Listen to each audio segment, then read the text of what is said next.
You hear the term derivative thrown around in finance news, but what actually are they?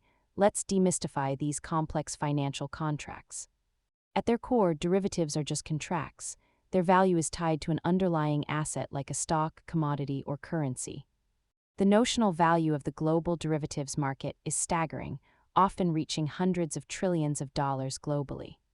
There are four main types you will encounter: futures, options, swaps, and forwards. Each serves a different purpose for the parties involved. Investors use these for two main reasons: hedging to protect against price swings, or speculation to bet on future market movements. Most derivative activity is actually used for hedging, helping companies lock in prices for things like fuel or currency to stay stable. Because they involve leverage, even small market moves can lead to large losses. They are tools that require significant study before use. Understanding the basics of derivatives helps you decode market movements. Subscribe for more finance basics and save this video for later.